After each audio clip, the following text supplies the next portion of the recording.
रात का अंधेरा गहरा हो चुका था। मुजफ्फरनगर के एक सुनसान इलाके में एक काली एसयूवी गाड़ी खड़ी थी। गाड़ी के अंदर एक 10 साल का बच्चा डरा सहमा बैठा था। उसकी आंखों में आंसू थे, लेकिन उसके मुंह पर टेप चिपका हुआ था। तभी दरवाज़ा खुला और हाई हील्स की आवाज़ सुनाई दी। एक लड़की गाड़ी के अंदर आई। चेहरे पर हल्की मुस्कान थी और हाथ में फ़ोन। उसने धीरे से टेप हटाया और बच्चे से कहा, डरो मत, तुझे कुछ नहीं होगा। उसका नाम था पूजा पाठक, बिहार की किडनैपिंग क्वीन। पुलिस उसे पकड़ने के लिए पागल थी, लेकिन वो हर बार बच निकलती थी। कैसे एक साधारण लड़की बिहार की सबसे खतरनाक महिला अपराधी बन गई, कैसे उसने अपराध की दुनिया में कदम रखा। ये कहानी सिर्फ अपराध की नहीं, धोखे, लालच और उस खेल की है जहां पुलिस और अपराधी दोनों एक दूसरे को मात देने में लगे हैं। जो भी हमारे दोस्त चैनल पर नए हैं, हमारे चैनल को सब्सक्राइब जरूर कर लें और वीडियो के आखिर तक बने रहें। बिहार की धरती ने कई कुख्यात अपराधियों को देखा है, लेकिन जब एक महिला अपराधी पूरे राज्य की पुलिस के लिए सिरदर्द बन जाए तो कहानी और दिलचस्प हो जाती है। पूजा पाठक, जिसे किडनैपिंग क्वीन कहा जाता है, बिहार के आपराधिक इतिहास में दर्ज हो चुका है। उसके नाम पर दर्जनों मामले दर्ज हैं, हत्या, फिरौती के लिए अपहरण, लूट और रंगदारी। लेकिन उसकी कहानी सिर्फ अपराध तक सीमित नहीं थी। उसने जेल के अंदर ही शादी की, वहीं गर्भवती हुई और फिर एक ऐसे जीवन की शुरुआत की जिसने अपराध जगत और कानून व्यवस्था दोनों को हिला कर रख दिया। ये कहानी है पूजा पाठक की, एक ऐसी लड़की जो साधारण परिवार में जन्मी, लेकिन हालात और परिस्थितियों ने उसे अपराध की दुनिया में धकेल दिया। पूजा पाठक का जन्म बिहार के मुजफ्फरपुर जिले में हुआ। उसका परिवार गरीब तो नहीं था, लेकिन मध्यवर्गीय संघर्ष से भरा हुआ था। उसके पिता एक छोटे व्यवसायी थे जो किराए की दुकान चलाते थे। उसकी माँ एक साधारण गृहिणी थी जो पूजा और उसके दोनों भाई बहनों की देखभाल में लगी रहती थी। पूजा बचपन से ही तेज तर्रार थी। उसकी आंखों में हमेशा एक अलग तरह की चपलता दिखती थी जो बाकी लड़कियों से उसे अलग बनाती थी। लेकिन उसके अंदर एक गुस्सा भी था जो कई बार उसके परिवार और आसपास के लोगों के लिए परेशानी खड़ी कर देता था। जब पूजा 14 साल की थी, तब उसके पिता के व्यापार में भारी नुकसान हुआ। कर्ज में डूबे पिता को समाज के लोगों ने ताने मारने शुरू कर दिए। उधार चुकाने के लिए उन्होंने अपनी जमीन गिरवी रख दी।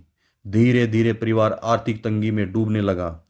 इसी दौरान पूजा का संपर्क मुजफ्फरपुर के लोकल गैंगस्टरों से हुआ। उसे पैसों की जरूरत थी और उसने जल्द ही समझ लिया कि अपराध की दुनिया में पैसा आसानी से और तेजी से कमाया जा सकता है। शुरुआत छोटी छोटी चोरी से हुई। वह अपने दोस्तों के साथ मिलकर दुकानों से सामान चुराने लगी। लेकिन असली बदलाव तब आया जब उसकी मुलाकात बबलू ठाकुर नाम के एक लोकल गुंडे से हुई। बबलू ठाकुर मुजफ्फरपुर का जाना माना अपराधी था। उसने पूजा के तेज दिमाग को पहचाना और उसे अपने गैंग में शामिल कर लिया। पूजा को पहले सिर्फ लड़कों का काम सौंपा जाता था, जैसे सूचना इकट्ठा करना, रास्ते की रेकी करना या फिर पुलिस की मूवमेंट पर नजर रखना। लेकिन जल्द ही उसने साबित कर दिया कि सिर्फ एक साधारण लड़की नहीं है, बल्कि क्राइम वर्ल्ड की असली खिलाड़ी है। एक दिन बबलू ठाकुर ने पूजा को एक फिरौती के लिए किडनैपिंग मिशन पर भेजा। शिकार एक स्थानीय डॉक्टर का 10 साल का बेटा था। मिशन लड़के को स्कूल से उठाकर एक सुनसान जगह पर रखना और फिरौती के लिए कॉल करना था। पूजा ने प्लान को परफेक्ट तरीके से एक्सटीट्यूट किया।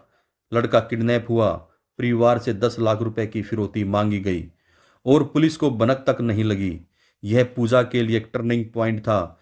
इस मिशन के बाद उसे पूरे गैंग में सम्मान मिलने लगा। लड़की होकर भी इतना दम, तू तो बड़े काम की निकली रे। ये सब थे बबलू ठाकुर के जब उसने पूजा की तारीफ की। इसके बाद पूजा ने कई बड़े अपहरणों को अंजाम दिया। बिजनेसमैन के बेटे का किडनैप किया, 25 लाख रुपए की फिरौती मांगी। लोकल विधायक के रिश्तेदार का अपहरण किया, 50 लाख रुपए की फिरौती मांगी। पटना में एक पुलिस अधिकारी के बेटे का किडनैप किया, 75 लाख रुपए की फिरौती मांगी। क्योंकि वह एक लड़की थी, पुलिस कभी भी उस पर शक नहीं करती थी। धीरे धीरे उसका नाम अपराध जगत में फैलने लगा। लोग उसे किडनैपिंग क्वीन कहने लगे, क्योंकि वो जिस भी मिशन पर जाती थी सफलता उसके कदम चूमती थी। लेकिन अपराध की दुनिया में हमेशा किस्मत साथ नहीं देती। 2013 में जब वह एक वाहन लूटने के मामले में शामिल थी, तब पुलिस ने उसे गिरफ्तार कर लिया। पुलिस वालों को यकीन नहीं हो रहा था, इतनी खूबसूरत और मासूम सी दिखने वाली लड़की खूंखार अपहरणकर्ता हो सकती है। पूजा ने पुलिस लॉकअप्स में भी अपनी हिम्मत नहीं खोई। जब एक अफसर ने उससे पूछा, तुझे डर नहीं लगता? तो पूजा ने मुस्कुराकर जवाब दिया, डरने की चीज़ बहुत छोटी होती है साहब, मैं तो सिर्फ बड़े काम करती हूँ। इस जवाब से पुलिस भी हैरान थी। उसे शिवहर जेल भेज दिया गया, जहाँ पहले से ही मुकेश ठाकुर नाम का एक बदमाश बंद था। जेल में पूजा ने देखा कि वहाँ एक शख्स की बहुत ज़्यादा इज्जत हो रही है। वो था मुकेश ठाकुर। मुकेश ठाकुर पहले संतोष झा गैंग का सदस्य था। वह अपहरण, रंगदारी और हत्या जैसे कई संगीन मामलों में जेल में बंद था। जेल में भी उसका रौब था। जेल के दूसरे कैदी और यहाँ तक कि कुछ पुलिस वाले भी उसकी इज्जत करते थे। पूजा ने मुकेश को देखा, लंबा चौड़ा रौबदार चेहरा और आंखों में अलग सा गुस्सा। मुकेश ने भी पूजा को देखा और मजाक में कहा, अरे वाह, अब जेल में भी हुस्न का जलवा आ गया। पूजा ने उसे घूरा और तंज कसा, तू कोई शाहरुख खान नहीं है जो लड़कियां तुझ पर मरेंगी। पहली मुलाकात में ही दोनों के बीच नोकझोंक शुरू हो गई। जेल की चार दीवारों में पूजा और मुकेश की कहानी धीरे धीरे आगे बढ़ने लगी। जेल में पुरुष और महिला कैदियों के लिए अलग अलग सेक्शन थे, लेकिन कई बार वो एक ही ग्राउंड में मिलते थे। मुकेश ने कई बार पूजा की मदद की, उसे जेल में सुरक्षित रखा, पुलिस से बचाया। धीरे धीरे पूजा को एहसास हुआ कि मुकेश ठाकुर उसके जैसा ही है, तेज दिमाग, निडर और खतरनाक। एक दिन जब पुलिस ने पूजा को रात के समय सख्त पूछताछ के लिए बुलाया, तब मुकेश ने जेलर को धमकी दी, अगर इस लड़की को कोई छेड़ेगा तो बाहर मेरे आदमी एक एक को देख लेंगे। यहीं से पूजा को एहसास हुआ कि मुकेश सिर्फ एक गैंगस्टर ही नहीं, बल्कि उसका सच्चा साथी भी हो सकता है। धीरे धीरे दोनों का प्यार बढ़ने लगा। प्यार धीरे धीरे इतना बढ़ गया कि दोनों ने जेल में ही शादी करने का फैसला कर लिया। 14 अक्टूबर 2013 को शिवहर जेल में पुलिस की मौजूदगी में दोनों ने शादी की। जेल प्रशासन पहले तो इस शादी के खिलाफ था, लेकिन कुछ ऊंची पहुंच रखने वालों की मदद से अनुमति मिल गई। एक साधारण समारोह में दोनों ने 7 फेरे लिए। शादी के कुछ महीनों बाद पूजा गर्भवती हो गई। कैसे? जेल प्रशासन के लिए सबसे बड़ा सवाल था। जेल में महिलाओं और पुरुषों को अलग अलग रखा जाता था, फिर ये कैसे हुआ? पूजा ने पुलिस को जवाब नहीं दिया, लेकिन यह खबर पूरे बिहार में फैल गई। कुछ अफसरों पर सवाल उठे, क्या उन्होंने पूजा को मुकेश के साथ अकेले समय बिताने दिया था? जब यह मामला बिहार के उच्च अधिकारियों तक पहुंचा तो जांच शुरू हुई, लेकिन तब तक पूजा 6 महीने की गर्भवती हो चुकी थी। जब पूजा के प्रेगनेंसी का 7वां महीना चल रहा था, तब उसे मुजफ्फरपुर जेल में शिफ्ट कर दिया गया। पुलिस को डर था कि कहीं गैंगस्टर उसे जेल से भगाने की कोशिश न करे। कुछ महीनों बाद उसने एक बेटे को जन्म दिया। अब मैं सिर्फ अपने बच्चे के लिए जीऊंगी, पूजा ने जेल में ये कहा। लेकिन सवाल ये था, क्या वाकई उसने अपराध की दुनिया छोड़ने का मन बना लिया था? बच्चे के जन्म के बाद जेल प्रशासन के सामने कई नई समस्याएं खड़ी हो गई। क्या पूजा पाठक को उसके बच्चे के साथ जेल में ही रखा जाए या फिर उसे रिहा कर दिया जाए? भारतीय कानून के अनुसार अगर कोई महिला कैदी गर्भवती होती है या बच्चे को जन्म देती है तो उसे जमानत का अधिकार मिल जाता है। पूजा के वकीलों ने इसी आधार पर पटना हाई कोर्ट में जमानत याचिका दायर की। 2014 में कोर्ट ने पूजा को 3 साल के लिए सशर्त जमानत दे दी। जेल से बाहर आते ही मीडिया की नजरें उस पर थी। कुछ लोग उसे बेचारी महिला अपराधी कह रहे थे जो परिस्थितियों के कारण गलत राह पर चली गई। कुछ लोग उसे शातिर क्रिमिनल मानते थे जिसने जेल में भी अपना खेल खेला।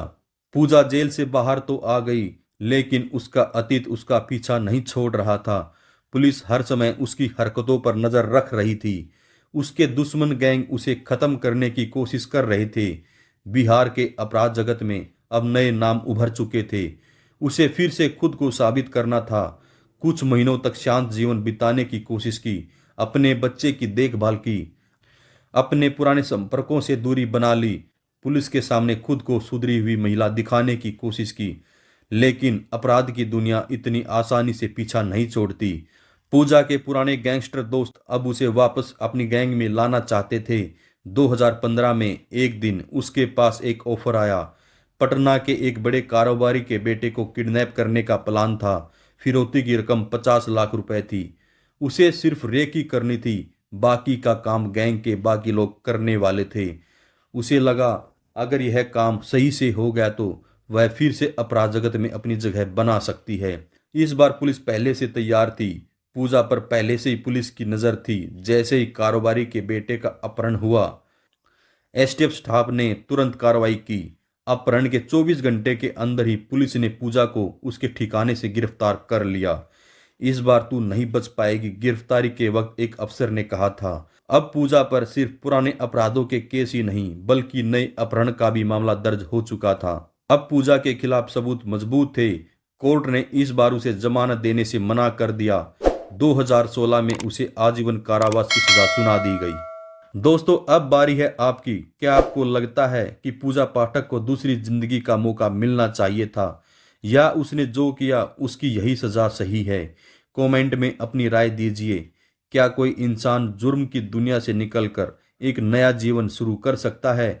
अगर आपको यह स्टोरी दिलचस्प लगी हो, इसे लाइक करें, अपने दोस्तों के साथ शेयर करें और मुझे बताएं कौन सी अगली क्राइम स्टोरी आप सुनना चाहते हैं। जल्द मिलते हैं एक और सनसनीखेज, सच्ची और हैरान कर देने वाली कहानी के साथ।